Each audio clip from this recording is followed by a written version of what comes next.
রাহমাতুল্লাহি ওয়া বারাকাতুহু। সম্মানিত দর্শক, অন্তর্বর্তীকালীন সরকারের প্রধান উপদেষ্টা ডক্টর মোহাম্মদ ইউনূস সম্ভবত সেফ এক্সিট পেতে যাচ্ছেন না। নানা রকম অভাব, নানা রকম অভিযোগ, নানা রকম অনিয়ম অনেকটা সুনামির মতো তার দিকে ধেয়ে আসছে। দেশের মূলধারার গণমাধ্যমগুলো, পত্রপত্রিকাগুলো তার জমানার নানা রকম অনিয়ম এবং বিশেষ করে ব্যক্তিগতভাবে ডক্টর মোহাম্মদ ইউনূসকে যেভাবে আক্রমণ করে প্রতিবেদন ছাপাচ্ছে, ফটোকার্ড ছাড়ছে, তাতে সামাজিক মাধ্যমে রীতিমতো তোলপাড়। ডক্টর ইউনূসকে নিয়ে যে কোনো একটা গালি দিলে, যে কোনো একটা নেতিবাচক কথা বললে মুহূর্তের মধ্যে সেটা ভাইরাল হয়ে যায়। তিনি ওই জমানাতে কি করেছেন, কত টাকা সুবিধা নিয়েছেন, রাষ্ট্রের কত টাকা ক্ষয়ক্ষতি করেছেন ইত্যাদি নানা বিষয়ে, সেটা সরকার দলীয় কোনো মন্ত্রী এমপি বলুন, কোনো সাংবাদিক বলুন বা অন্য যে কোনো ব্যক্তি বলুন, সঙ্গে সঙ্গে সেটি ভাইরাল হয়ে যাচ্ছে। অন্যদিকে যখন বর্তমান সরকার ১/১১ মানে ওই যে ২০০৬ সনে যে ১/১১ হলো, সেই ১/১১-র কুশীলব আছেন, বিশেষ করে মাসুদ উদ্দিন চৌধুরী, জেনারেল খালেদ মামুন, ডিজিএফআই-এর প্রধান, তাদেরকে যখন গ্রেপ্তার করা হলো এবং তাদের কাছ থেকে যে জবানবন্দি আদায় করা হয়েছে, এরপর সব মহল থেকে বলা হচ্ছে যে এরা তো জাস্ট ইনস্ট্রুমেন্ট, হাতিয়ার। যারা এই হাতিয়ারের মালিক ছিল, আজকে যেভাবে ডিপ স্টেটের কথা হচ্ছে, তখনও একটা ডিপ স্টেট ছিল ১/১১-র ঘটনা ঘটানোর জন্য এবং স্পষ্টতই সেখানে দিল্লি এবং আমেরিকার একটা কালো হাত ছিল। দিল্লি এবং আমেরিকার গ্রিন সিগন্যাল ছাড়া বাংলাদেশের তৎকালীন সেনাপ্রধান মঈন আহমেদের পক্ষে কখনো কোনো অবস্থাতেই বিএনপির মতো একটা বৃহৎ দলের সঙ্গে চোখ উল্টানো সম্ভব ছিল না। তো সেই ১/১১-র সময়টিতে বিএনপির উপর যে নির্যাতন হয়েছে, জুলুম হয়েছে, বেগম জিয়ার উপর হয়েছে, তারেক রহমান সাহেবের উপর হয়েছে, কোকুর উপর হয়েছে, বিএনপির অসংখ্য নেতাকর্মীর উপর হয়েছে। এখন বিএনপির যখন সুসময়, তখন তারা কোনো অবস্থাতেই সেই ১/১১-র কুশীলবদেরকে ছাড় দিতে নারাজ। বিভিন্ন কারণে তারা নারাজ। প্রথমত হয় কি, যে মার খায় সে বুঝে এটার বেদনা কত।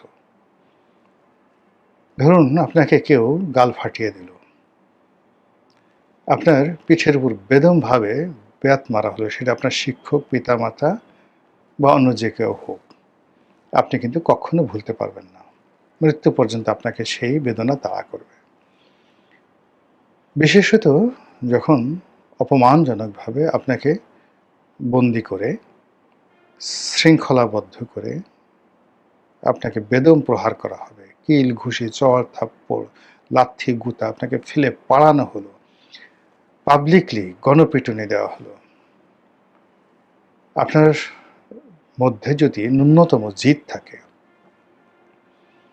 আপনি প্রতিজ্ঞা করবেন যে বাঁচি মরি পরের কথা, যদি কোনোদিন সুযোগ পাই, আমাকে যে অপমান করেছে, আমাকে যে কষ্ট দিয়েছে, আমি তাদেরকে ছাড়ব না। এটা হলো মানুষের একটা স্বাভাবিক চরিত্র। আর আমরা এর বাইরে ক্ষমা মহত্বের লক্ষণ, ক্ষমা ঔদার্য, এভাবে ক্ষমা করে দাও, ওভাবে ক্ষমা করে দাও, এটার পেছনে গল্প থাকে, অনেক কাহিনী থাকে, অনেক মিথ্যাচার থাকে এবং ক্ষেত্র বিশেষে যাকে বলা হয় যৌনতা থাকে, রাজভাণ্ডার থাকে, সিংহাসন থাকে। যেমন ধরুন, কোনো রাজা আপনাকে বেদমভাবে মারল, রাজ দরবারে চাপকে আপনার পিঠের চামড়া তুলে দিল, আপনি সেনাপতি, বের হয়ে গেলেন। অভিযোগ ছিল আপনি রাজার মেয়ের সঙ্গে প্রেম করেন। তো আপনি জঙ্গলে চলে গেলেন সঙ্গী সাথী নিয়ে, শক্তি সামর্থ্য অর্জন করে, গেরিলা যুদ্ধ করে সে রাজ্য দখল করে ফেললেন। কিন্তু রাজ্য দখল করার পরে আপনার প্রেমিকা, সেই প্রেমিকা আপনার কাছে ছুটে এলো, ওগো দোহাই তোমার, তুমি আমার বাবাকে মেরো না, আজ আমি তোমার। আপনি বিয়ে করলেন, সিংহাসনে বসলেন, শ্বশুর মহাশয়কে ক্ষমা করে দিলেন। এর সঙ্গে যৌনতা থাকে, আরও অনেক কিছু থাকে, কিন্তু কোনো রকম কনসিডারেশন নাই, বিনিময় নেই, আর সঙ্গে সঙ্গে আপনি সেটা ক্ষমা করে দেবেন, এটা হয় না। তো তারেক রহমান সাহেব যাদের দ্বারা ক্ষতিগ্রস্ত হয়েছেন তাদের দ্বারা তার কোনো কনসিডারেশন হয়নি, তাদের দ্বারা ক্ষতিপূরণ পাননি, তাদের দ্বারা কোনো অবস্থাতেই তার ভোগ বিলাস বা অন্য কোনো জায়গাতে তার খুননিবৃত্তি হয়নি। তো কাজেই তাদেরকে তিনি ক্ষমা করবেন না। এবং তিনি যে লোকদেরকে গ্রেপ্তার করছেন তার ফলে ক্রমশই তালিকা দীর্ঘ থেকে দীর্ঘতর হচ্ছে, কারা কারা এই ১১ সাথে জড়িত আছে, এবং সবার শীর্ষে চলে যাচ্ছে মতিউর রহমানের নাম প্রথম আলো সম্পাদক, মাহফুজ আনামের নাম ডেইলি স্টারের সম্পাদক, গ্রামীণ ব্যাংকের ডক্টর মোহাম্মদ ইউনূসের নাম চলে আসছে, ব্রিগেডিয়ার সাখাওয়াতের নাম চলে আসছে, আরও অনেকের নাম যারা এই মুহূর্তে বাংলাদেশে আছে। ফলে কি হলো, আতঙ্ক বাড়ছে, ডে বাই ডে আতঙ্ক বাড়ছে। এবং ইতিমধ্যে আপনারা দেখেছেন যে কে বা কারা ডক্টর মোহাম্মদ ইউনূস এবং তার সঙ্গী সাথী যারা আছে তারা যেন দেশ ছেড়ে পালাতে না পারেন, এই জন্য একটি আইনি নোটিশ দেওয়া হয়েছে। এই নোটিশে সরকার হয়তো উত্তর দেবেন না বা কিছুই মনে করবে না, কিন্তু এটা এমনভাবে প্রচারিত হচ্ছে যেন জনগণ চাচ্ছে যে ডক্টর মোহাম্মদ ইউনূস এবং তার উপদেষ্টা মণ্ডলী তারা যেন দেশের বাইরে যেতে না পারেন। কিন্তু ইতিমধ্যে আমরা জানি যে বেশ কয়েকজন উপদেষ্টা দেশ ত্যাগ করেছেন, অনেকে গা ঢাকা দিয়েছেন, ঢাকা শহরে এমনভাবে আছেন যে তারা কি জীবিত না মৃত, তারা কি পলাতক, তারা কি গুপ্ত না সুপ্ত, কি অবস্থায় আছেন আমরা জানি না। আর কয়েকজন ওভার স্মার্ট হয়ে দেখানোর চেষ্টা করছেন আমরা শেখ হাসিনার জন্য এটা করেছি, আন্দোলনকারীদের জন্য এটা করেছি, জুলাই বিপ্লবের জন্য এটা করেছি, সরকার ক্ষমতায় থাকতে আমরা সারা বাংলাদেশ সোনায় সোহাগা করে দিয়েছি, সোনার কাঠি রূপোর কাঠি দিয়ে জাদুর বাক্স বানিয়ে ফেলেছে বাংলাদেশে, কিন্তু কাজ হচ্ছে না। এর কারণ হলো তারা যা কিছুই করেছেন তাতে বিএনপির কোনো উপকার হয়নি। বিএনপির উপকার হয়েছে খলিলুর রহমান সাহেবকে দিয়ে, বিএনপি নিয়ে নিয়েছে। বিএনপির উপকার হয়েছে যাকে দ্বারা ডক্টর মোহাম্মদ ইউনূসের কাছাকাছি, তাদের সবাইকে বিএনপি রিহ্যাবিলিট করেছে।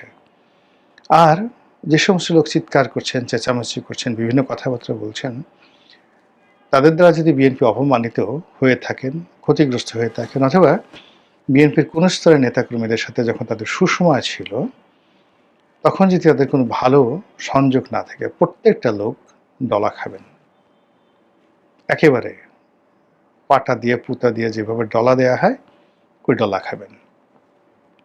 আমাদের দেশে যাওয়া হয়, ক্ষমতায় যাওয়ার সঙ্গে সঙ্গে মানুষ চোখ উল্টায় ফেলে।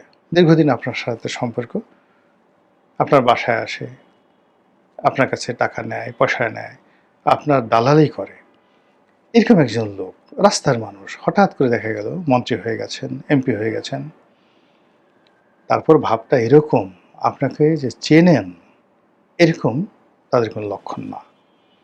তো উপদেষ্টাদের মধ্যে অনেকে একটা সময় বিএনপির পিছিয়ে পিছিয়ে ঘুরঘুর করতো, বিএনপির অফিসে একটা দাওয়াত পাওয়ার জন্য, বিএনপির একজন নেতার সঙ্গে একটু ভালো সম্পর্ক স্থাপন করার জন্য তাদের কত রকম চেষ্টা তদবির ছিল। আর যেই মুহূর্তে তারা ক্ষমতা পেল, মুহূর্তের মধ্যে আমি কার খালুরে, আমি কার মামুরে, আমি মানে এটা হয়ে গেছি, আমি ওটা হয়ে গেছি। অনেক বড় বড় মানুষ তাদের মানে উপদেষ্টা যারা হয়েছিলেন তাদের আত্মীয় স্বজন, বন্ধু বান্ধব তাদের অফিসে গিয়ে তাদের দ্বারা অপমানিত হয়েছেন, লাঞ্ছিত হয়েছেন এবং অনেকে